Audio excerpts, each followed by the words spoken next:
What is going on, everybody? Welcome back. It's been a big week in the wrestling world, especially in WWE. We've had some AEW news. We'll be talking about a little bit of it all today. Tears, how we feeling? I would say pretty alright. We'll just have to see how all these news things play out, though, when we get to talking to them. Yeah, because a lot of it still has to play out. Watch see how it goes.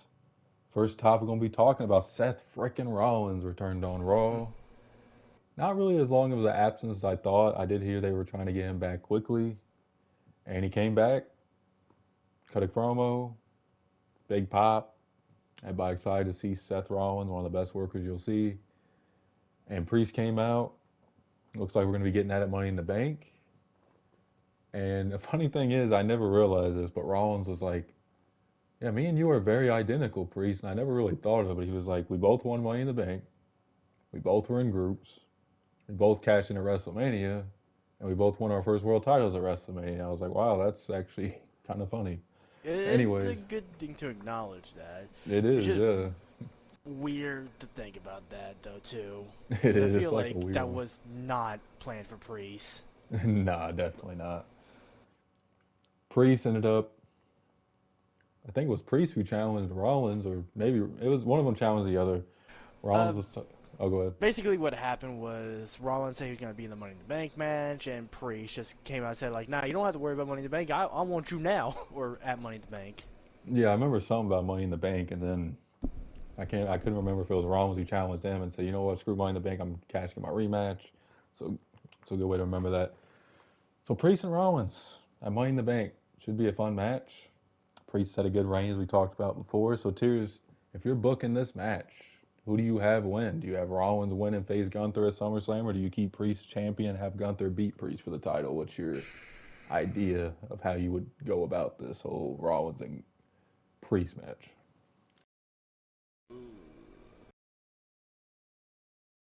I think. Well, to be fair, is both of them like really 100%? Because we have like Priest's leg and then Rollins everything. Like So it's really Priest, like a question of like, are they both really at 100 or so? so with Rollins, I don't know if he got his back fixed, but like I think in Becky's book, I was reading a little bit about it, and she was saying like Rollins like had a very bad back injury, and he just wrestled through it because he's a workhorse, and he never really went and got it fixed. So I think Rollins' back's always going to be kind of an issue until he gets it fixed. And then with Priest, Triple H talked to him apparently, and he was good. Wasn't no like long term injury or worry from them about it. Uh, I guess they both are quote unquote on paper good. But I think I would have Priest retain. But I also feel like there needs to be a dodgy. If Priest retains, I feel like it needs to be a dodgy ending with him versus Gunther. Personally, because I don't know, man. That's just weird. Like, I'm pretty sure yes, people will want to see Rollins versus Gunther, but we also have like that little bit of a promo spat between Gunther and Priest instead, and I feel like continuing that would be better because Rollins and Gunther don't really have any build up whatsoever, in my opinion. And no, it doesn't. And like another point to that is like you don't want to hot potato the title either. Like of having Rollins win and then the next month Gunther wins. I just feel like that'd be too much hot potatoing. And it is rumored, not sure how much or how accurate this is, but they might do Rollins and Reigns at SummerSlam because Reigns hit him in the back of the chair at Mania. Maybe Reigns costs Rollins the match. That's how he comes back. Maybe that's a possibility.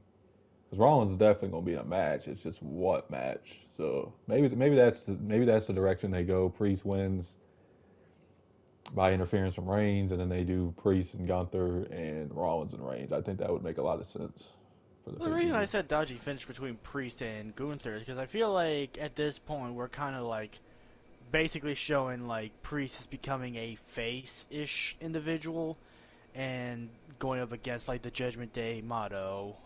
Because like remember, him versus Jay, where like the rest of Judgment Day attacked Jay, and he was just like, "Nah, nah, nah, we ain't doing that. We ain't doing that." you stand here type stuff. I feel like there's enough stuff already now to where like we can, I guess, either break up Judgment Day, which I highly doubt is going to happen, or excommunicate priests from the Judgment Day.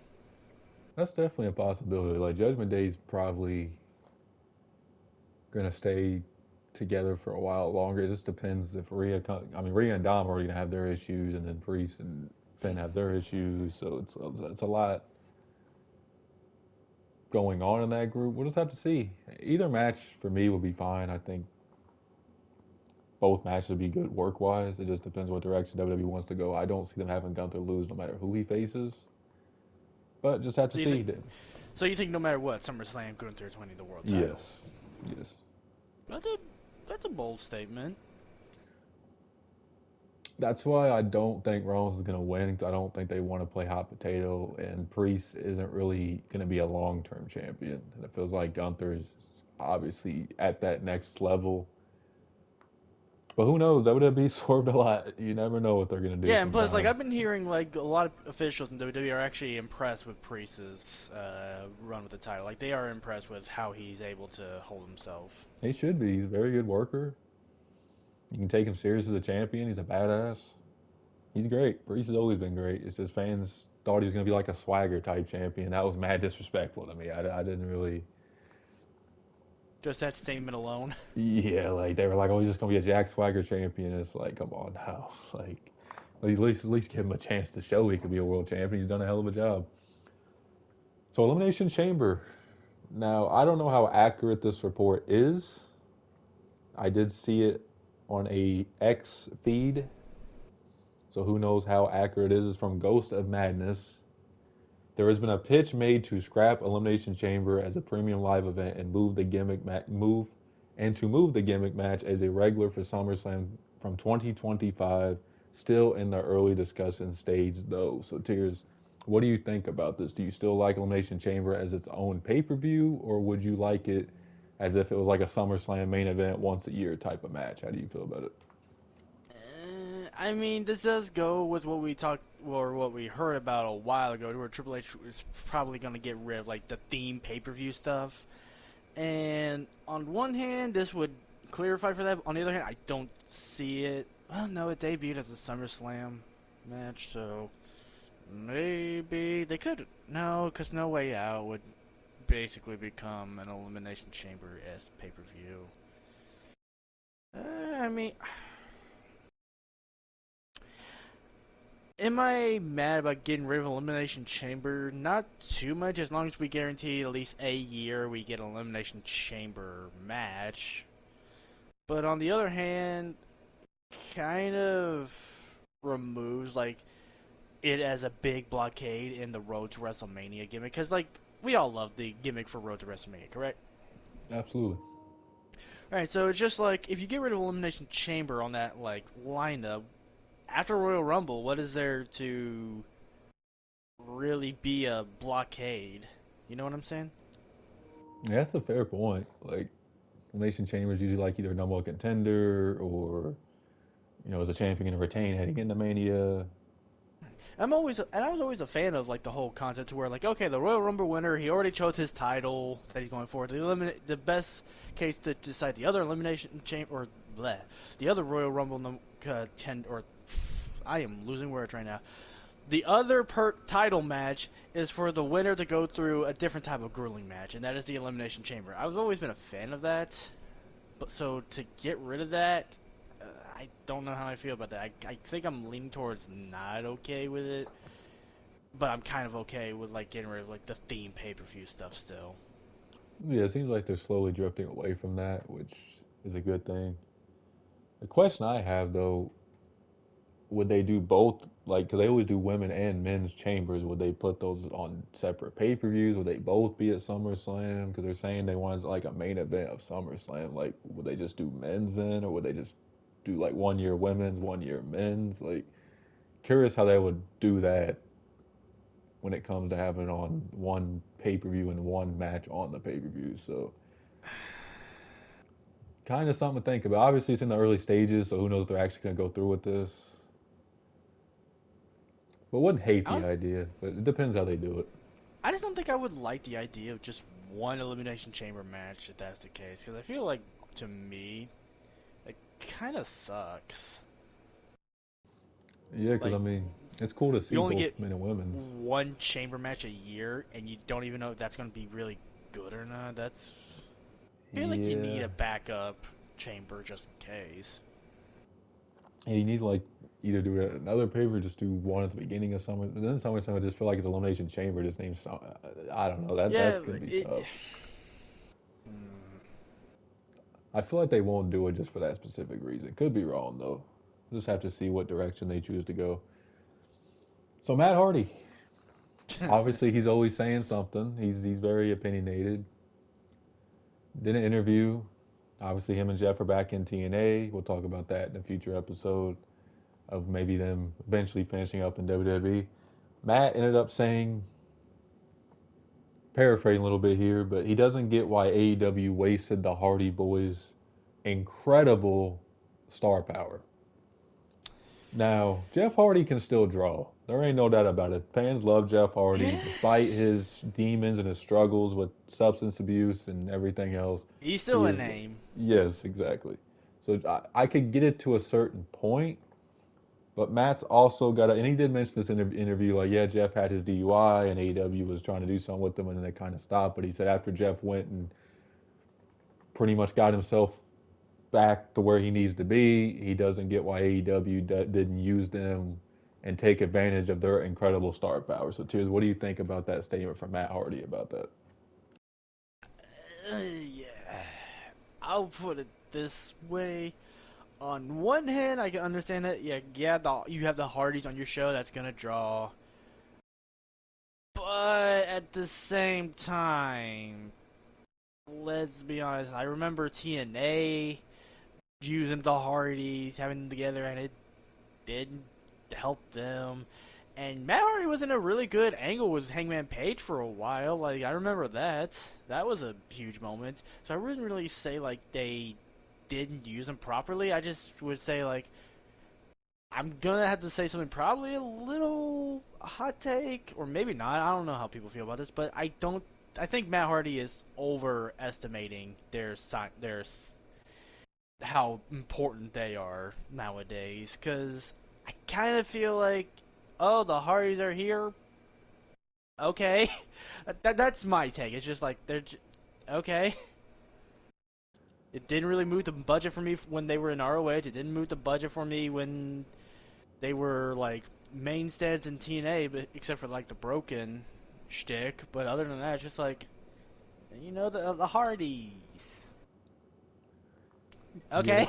yeah, they're not really like I said. Jeff Hardy's still a big name, but he's taken so much punishment. He came back TNA last week and he looked in great shape. He looked like he really got his body back into shape, and Matt recently said like they're trying to get Jeff back in the good graces with all the companies, including WWE. They're working with TNA, so maybe that's what they're trying to make happen. Who knows? But like Matt Hardy alone is just kind of a veteran you have on the roster at this point. He's not really ever gonna be. You could put him in WWE. Yeah, he's in main events in TNA right now, but like no disrespect to half the TNA roster, but like there's not a lot of big names there bigger than Matt Hardy besides maybe Moose, Nick Nemeth, aka Ziggler. You could potentially put him in there, and Josh Alexander in the male department. But at the same time, do we really care that much for those type of matches? No. And him and Moose was really just not even really. I mean, I didn't watch the match. I probably need to just because I've heard a lot That's it about it. right there. It Yeah. doesn't cause people to want to watch it No. at the And same me and time. QJ usually tune into TNA, like especially Josh Alexander and guys like that. It's just Moose and Matt Hardy. When you look at it on a main event card, you're like, that's the main event. Right. And plus, like you gotta think of it like this: like when they were in WWE, like they were like full time, like tag team championships and all that jazz, and even Jeff doing like solo runs here and there with like a U.S. belt. It's just like okay, like I'll put it this way: is it surprising to see them pop up? Yes, but then you just see them week after week or show after show, and it's just like they're just they're here. They're just here, yeah. I can't really stay hyped long enough for the company to like intrigue me that they're doing stuff with them. Like they're just another part of the roster for me, in my opinion. Like it doesn't even matter. Like it's not even just like AEW misusing them or not, or any other company. It's just like after a while they just feel like another part of the company. Like I'll put it this way: if you had in AEW Jeff Hardy versus Darby Allin, I would be like, okay, I can watch that match. However, if you had like a card where it's like Jeff Hardy versus somebody or Darby Allin versus somebody, I'd be like, that's just a current Darby Allin versus older Darby Allin, or like young Jeff Hardy versus younger Jeff Hardy. It's just like they just feel like the same person on the same card. Like there's gonna be those people to where like they kind of just do what you do. Yeah, you kind of already know what to expect every single time. Like you're gonna see a big spot, crazy spot. And that's really all you're gonna remember from the match, which is creating moments. That's what wrestling's all about at the end of the day. So with the Hardys, it's just at this point, it just seems like they're gonna have one final run. AEW, it's not like they didn't try to use Matt. They had him, in private part. I know he's talking about the Hardy Boys here, but Jeff just, if Matt's being honest with himself, if Tony Khan wasn't such a nice guy, Jeff Hardy wouldn't have got fired probably by any other company. I mean, how many chances can a guy get to get DUIs and everything? I mean, he's got to realize, like, as soon as that happened, AEW probably just thought, okay, we can't rely on Jeff Hardy right now. We might as well just keep him off TV until he gets his shit right. And even then, are you still going to be able to rely on him because he's had so many relapses and so many DUIs and so much issues that it's like we're just going to focus on other talent at this point. And WWE, got rid of him because he was in a live event, looked like he was out of it. It's just they're not reliable. I hate to break Matt's spirit with this. I understand it's you and your brother, and y'all used to draw tons of money, and y'all could still draw a little bit of money, but y'all ain't the big deals like y'all You're thought they not were. guaranteed money. No, you're not. And WWE doesn't need them. WWE is thriving right now. AEW have a lot of good tag teams. Could they use the Hardys? Yeah. But ain't like it's like, oh my goodness, they don't have the Hardys. It's over for them. Like they're just not at that level anymore. And there's a lot of Hardy Boy fans out there. I'm not hating on the Hardys or nothing. They're a fantastic tag team, one of the greatest tag teams ever. They're just not reliable and they're not big draws like they used to be. But to the next topic, Jacob Fatu debuted on SmackDown, helped Solo.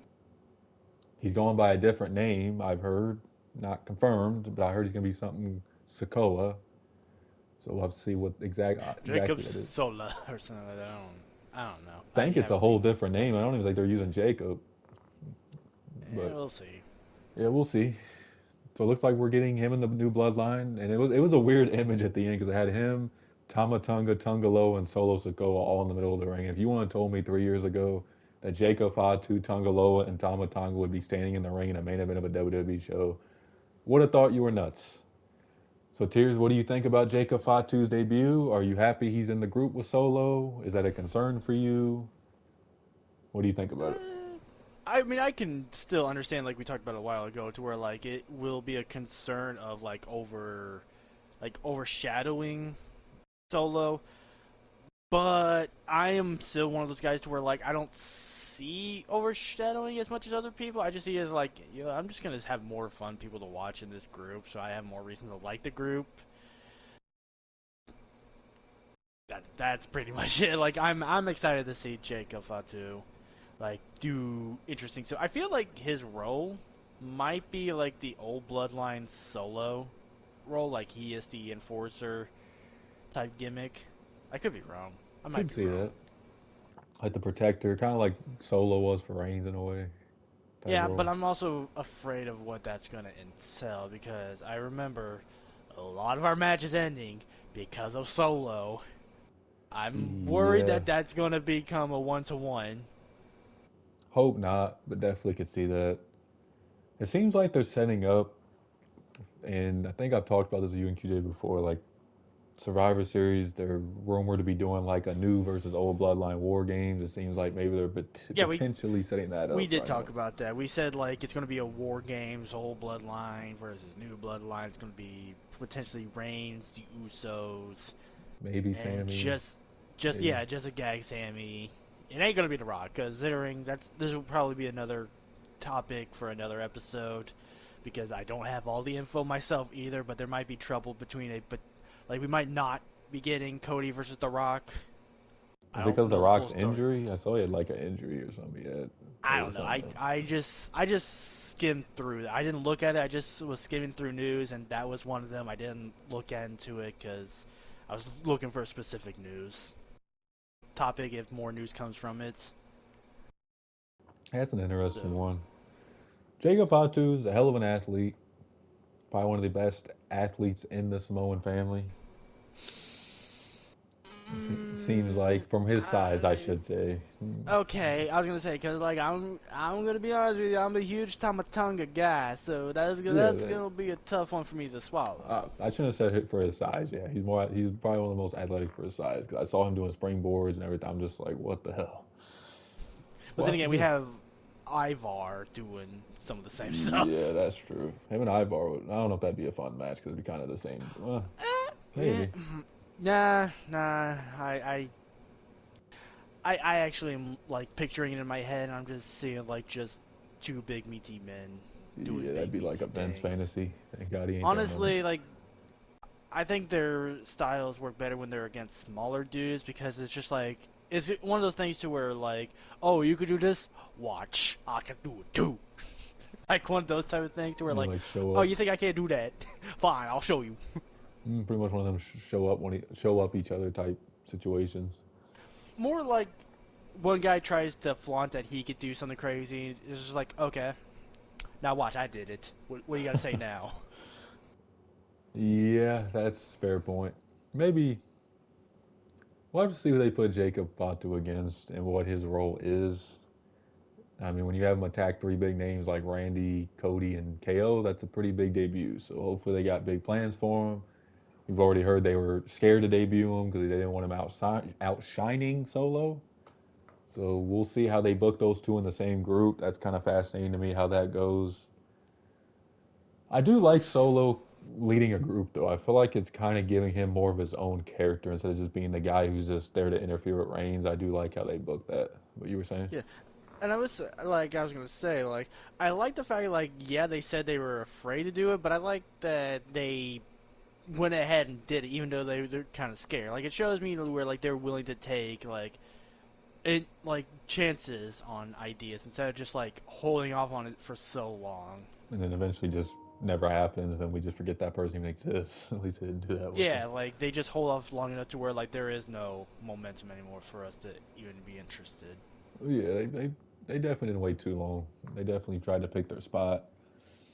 We'll have to see. We'll hope him the best for Jacob Fatu. And he has 7 kids, by the way, so the Samoan family's never going to end. It's literally just going to be going on forever. Which I think someone compared Jacob Fatu to like when Yokozuna and then Umaga came after Yokozuna a few years later. They're kind of comparing him to like Umaga, which Solo is compared to Umaga. They both could be compared to Umaga. Just depends what. I don't know. They're very similar. We'll just have to see how it goes. So AEW, a lot of talk about the ratings on this week's Dynamite. The lowest rated Dynamite in the history of the show, which is a very big concern because they have negotiations with WBD approaching, and I'm sure they were not happy to see that.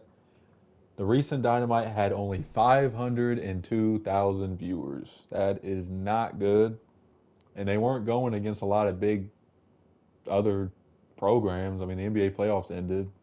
NHL playoffs, I think, is still going on. Not sure if it was on that night. So, Tears, is this the reason to be more concerned if you're AEW? I mean, this is your number one show, Dynamite, scoring a demo that low. I mean, that is not a good number at all. It's not, and I can't really say it's not a concern because I think okay, so I know people who do watch AEW also, and do you know what they typically do? And I'm pretty sure you'd also do the same thing. You look at the match card before the show starts, correct? Yes. I feel like people are doing that. Like they're looking at the match card and being like, I don't really need to watch this one, or like they have it set to their DVR and they just they record it and not watch it live. That's what I do a lot of the time. Yeah, I feel like there's just no reason to watch it live, and that's what people are seeing. Yeah, because most of the time, like with AEW, like yeah, there's good matches, but there's no moment you go, oh, I gotta tune in to see that. Like it's just wrestling matches, and you can really watch those anytime. Like the only thing I really heard about this week's show was the MJF and Will Ospreay standoff, which was pretty cool. But other than that, I didn't really hear a lot about this show, just about the ratings. And honestly, like AEW just feels like they need to do more stories. Like I'm a wrestling fan. I love good wrestling, but you got to draw fans in with good stories too. And it just seems like they're not really doing a whole lot of that. Besides MJF and sometimes the Young Bucks and the Elite story, they really don't have any stories going. It's just like, okay, we're gonna feud these two people. They might do one promo before the pay-per-view, and then there's your match, which I don't know. They got to try to do something different because they're not drawing a big audience. Yeah, a lot of people do record it, but it's also like Raw, and obviously WWE's a bigger show, but like Raw's doing at least a million to 1.3 million, and AEW's not even barely getting over 500,000. Like it's And definitely not what they want. what's helping Raw and SmackDown is like we're not knowing like the actual match card itself prior. Yeah, like there's a few matches they'll announce on like Twitter or whatever or X, but like it's like AEW announces like you said the whole entire card most of the time. Yeah, I feel like you kind of need to not do that. Yeah, 'cause it's good to have surprises sometimes. Like maybe have like an open challenge, like Edge was doing, and obviously he's hurt now, which he probably was still gonna do, but he was doing an open challenge every week. And sometimes that gets people like, oh, who's Adam Copeland gonna face this week for the title, or what's gonna go on this week, or who's showing up, or it gives you intrigue. Right, but when you already know it, it's just like, okay, I can see who's winning that. I can predict this. I can see that being interesting, but not like watching the whole thing interesting. Agreed. And yeah, it's only a 2 hour show, but like sitting there for 2 hours, commercials. I mean, I personally cannot sit down for like still for 2 hours No, though. it's just it's tough, and there's so much other stuff on TV. There's so much wrestling per week. I mean, you got TNA, you got New Japan, you got NXT, you got Raw, you got SmackDown, you got AEW Dynamite, you got AEW Collision, you got the other AEW show. Like, there's just so much going on. Like, if you're a wrestling fan, it's just hard to keep up with everything unless you're maybe on social media and you're scrolling through and see stuff pop up. But like, a lot of fans just don't want to sit, and that's same for Raw too. Fans don't want to sit through a 3 hour Raw. It's just no. Do you remember when WWE had a show each and every day on their network and plus WWE like live shows like where they had it to where like it was Monday that is Raw, Tuesday that is like 205 They had live or SmackDown maybe at Tuesdays for a while, didn't they? And then they I can't remember. I just remember like there was just a show each and every day on the week, and it was just like that was the moment that we all were just like, okay, we done. We ain't doing this stuff no more. nah. Like I remember when you and QJ used to watch a lot of the shows, and we saw okay, we're gonna have a cruiserweight show. We're gonna have Raw. We're gonna have NXT. We're gonna have NXT UK. We're gonna have SmackDown. I'm just like, okay, Yeah, that's what I'm talking about. It was just like I know this is it's too much. just It's just too much, man. overwhelming at times, and it feels like AEW's done a little bit of that too, with like having three different shows. Like I understand what Tony Khan's trying to do because he has such a big roster, and you're trying to get more people TV time and TV matches and all that. But it's like it feels like it's kind of taken away from them focusing on Dynamite, which is their main selling point, and they're just like, okay, let's just put a bunch of matches on this show, a bunch of matches on this show, a bunch of matches on this show. They just got to try to do something that clicks with fans. They got a lot of big names there. There's a lot of guys. You know, there's been a lot of criticism from fans of like, oh, AEW doesn't have anybody who draws. Which I mean, if you look at the ratings, I mean, I guess you can't argue, but it's just the way they're booked too. On top of it, like it's got to do better with that. I'm an AEW fan. I hope they continue. I know there's fans who are your team WWE or team AEW. You can't be a fan of both and all that nonsense. it's good to see all companies be successful. Hopefully AEW figures out something, but until he gets maybe we talked about before different voices in his ear, different people, not sure if that's going to happen. We'll have to see. Hoping the ratings improve. So final topic, Big Raw. Some fans have called it one of the best Raws in years. It did have a lot of cool stuff. The Wyatt 6 debuted. It's been teased for a while. They've had, QR codes and, just random flashes of darkness popping up and all that other stuff. They pretty much murdered Chad Gable, literally. That was insane. I hope you learned your lesson today, boy. Yeah, that was something. Carmelo Hayes got attacked. I saw a dead Braun Strowman on the Yeah, side. I him don't know if people too. saw that. Seems like I don't know if they're targeting Jey Uso. They did interrupt his. I don't know if it was really direct towards him. It was just them targeting the entire locker room. Nobody knows what It was happened to just Triple H. It was just funny, like, he said something, but we're like, hey man, you guys can have the Fireflies, I'm out. Yeah, I don't blame them. You got all of them staying around you. So they debut. Nikki Cross shows up first, looking terrifying. And then everybody else showed up, which the group's Rowan, Dexter Loomis, Joe Gacy, Bo Dallas, and Nikki Cross. In my opinion, they all fit that group very well. Not saying they don't. They've all had gimmicks that kind of fit them, besides Bo, but Bo's Bray's brother, so it fits him a lot. So, Tears, what'd you think of the debut? Did you like it? Do you have hope for this group? What'd you think? I definitely have hope for it, and I definitely also did like it. I am curious, because there's always this, like, a little bit of a paranoia about introducing a spooky gimmick to WWE. It's just like, okay, it was great, it was cool. How is this going to translate in the ring, though? Yeah, that's my question too. Like, okay, they debuted. What's next? Yeah, because, like, I'm just thinking to myself to where, like, who is the tag team guys of it? I believe Rowan might be the enforcer type individual, and of course Uncle Howdy slash Bo is the main dude. But is he really the main wrestler, or is he the like manager? Like, what is everybody's roles? And I get like you're not supposed to do that with like spooky gimmicks, like overthink it. And like it's wrestling. It's supposed to be goofy at times and stuff like that. And yeah, I can accept that. It's just like, unfortunately, my mind is to where like, but how is this going to work in wrestling?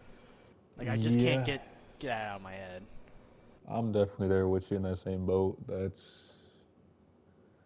so my main worry is like so when Bray was the Fiend and he was doing all this spooky stuff and rest in peace Bray, but like it was rumored a lot of wrestlers didn't like working with Bray because like I'll ask you this: did anybody feud with the Fiend and Bray Wyatt and turn out better after the feud? Let's see. First feud was no, was it Rollins? No, it He wasn't. faced Wait, Finn first. I was think it it Finn? was Rollins. Yeah, he debuted against Finn. I don't know if they were in a feud, but it was like him against Finn at SummerSlam. Then I think he faced Rollins. He was in that feud with Randy. He was in a feud with LA Knight. He was in a feud with The Miz. He was in a feud with Bryan. And there's Fortunately, we just, have to add Goldberg and Braun. yeah, those two. And there's like been reported like a lot of them, Seamish. like pretty much it was reported a lot of people didn't want to work with Bray because they felt like it was just a goofy gimmick that if you face him, you're kind of just in no man's land afterwards. Like a lot of them felt like their characters were hurt by facing the Fiend because it was kind of so unrealistic at times, and a lot of that's on Vince for making the Fiend like that. But like, is that same fear going to be with this group where it's like we don't want to face the Wyatt Six because we feel like we're going to look stupid or goofy or just stupid or just unrealistic? I, mm, I don't know if the roster, like most people on the roster, would mind. Like, obviously, Chad Gable getting shot in the head showed that he didn't care. He'll be back on Raw. Apparently, he survived. He's going to be in the Money in the Bank qualifying match. Tis Which but the means flesh wound. that Uh, Braun, I think he's used to it, so he'll be fine. Maybe Orton and Seth wouldn't be okay with it because they've been through it before. Uh, Judgment Day, I wouldn't put them against. I wouldn't do that. Judgment Day against the Wyatt Six. I mean, I guess you yeah, could, that. but Eh. eh, I mean, they're both on Raw, so I'm just remembering Damian Priest as Punishment Martinez, so I feel like he'd be somewhat okay with it. Finn, it's Finn. It's kind of his shtick already. yeah, that's true. Dominic and JD, I don't see them having enough care to say anything. Um, EB Santos would be against it. Uh, Braun, I feel like that would definitely hurt him. Gunther would 100% have an issue with Yeah, it. Gunther wouldn't fit. Like that's the thing though. It's all about fit. Like a lot of people don't fit with Hmm. this group, especially like main event level guys. Like Yeah, it's really looking tough. Like, who would you put against him? It seems like Jay's perfectly good with going with him. Maybe that should be the first feud is with Jay. Like that would make sense. I'll ask you this though: should they cost Mm, Jay the Money in the Bank ladder match since he's in it? And since a lot of fans n- think he's gonna win, would you be upset if they cost No, him? I think it actually shows more that he might be winning it. Because he is on the poster for it and everything. I'm actually a true believer that now Jay is more than likely going to be the winner. Which on one hand makes sense. He's the biggest merch seller right now. Number two, he's getting ready to. He looks like he's in a big statement with the Wyatt Six, or yes, Wyatt Six. Number three, it would really help it with the Bloodline feud story, depending on what they do with the Universal title with Cody in the Bloodline. Looks like we're putting Cody back into Bloodline shtick. I don't know how I feel about that yet. I'm gonna give that time. Uh, because it seems like Priest is taking the world title and doing his own storylines, which I'm good with. So Maybe this keeps him yeah, occupied for a while he holds the briefcase. If they plan on yeah. having him hold it for a while, he just does this feud. Like they pretty much already eliminated Finn pretty much from being in the Money in the Bank match, right? Yeah, a lot of fans are so mad about that. And that's understandable because like that kind of leaves like away from like anybody making sense to fight Priest for the title. Because honestly, if Finn was in the Money in the Bank ladder match, I would say he would be the my instant go-to for the winner.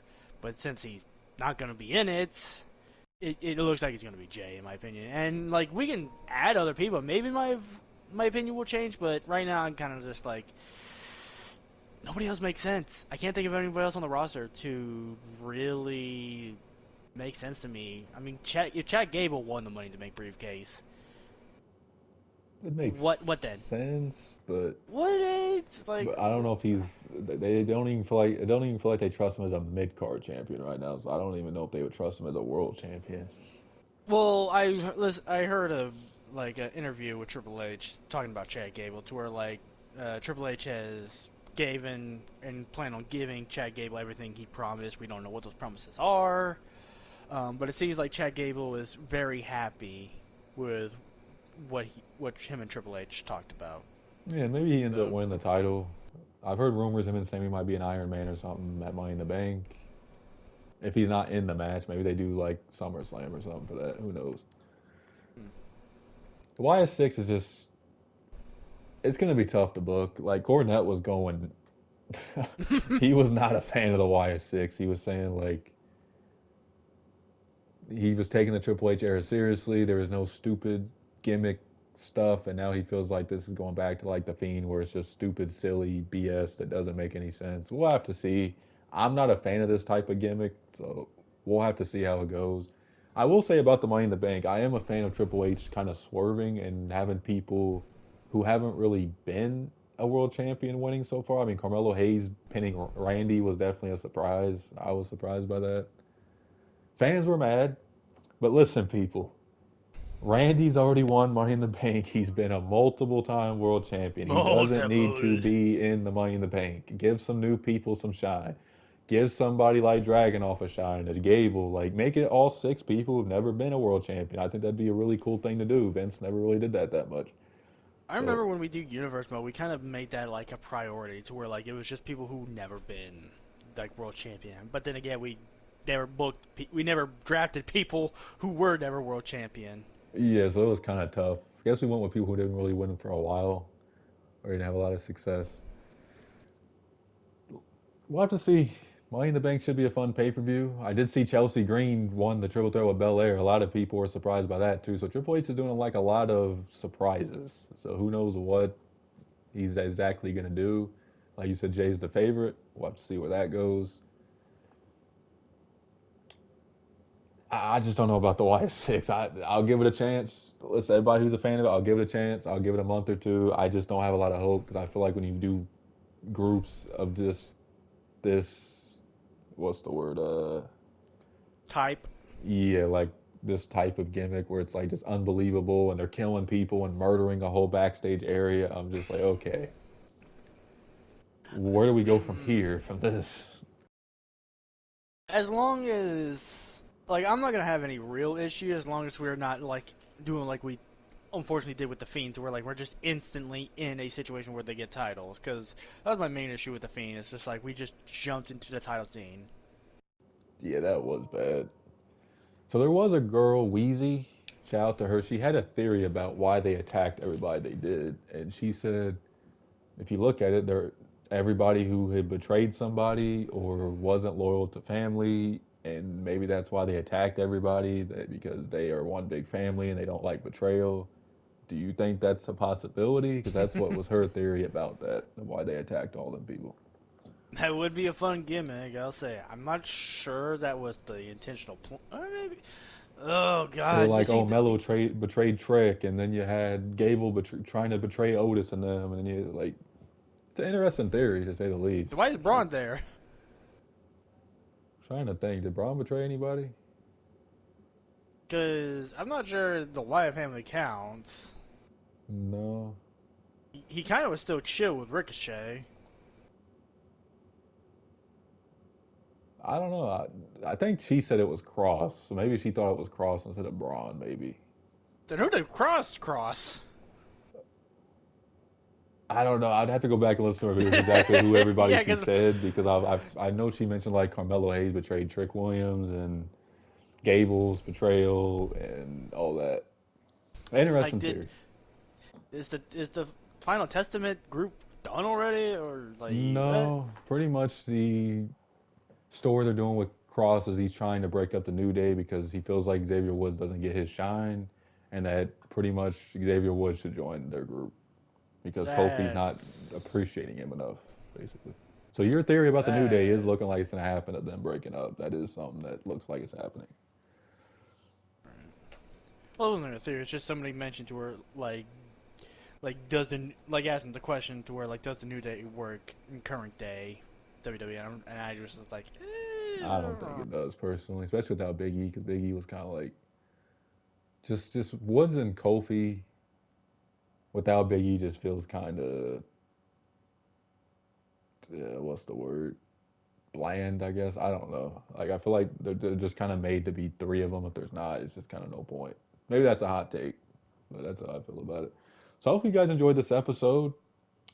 There's gonna be more wrestling news on the way. Money in the Bank next month. AEW has a big pay-per-view at the end of the month. Ospreay and Swerve. That should be fun. TNA just had a pay-per-view. We'll have to see. So, Tears, any final thoughts? Anything you're looking forward to? Are you looking forward to the Ospreay and Swerve matchup at the end of the month? yes, just yes. Yep, should be fun. So, hopefully you guys enjoy. Make sure to like and subscribe. Peace. Hello.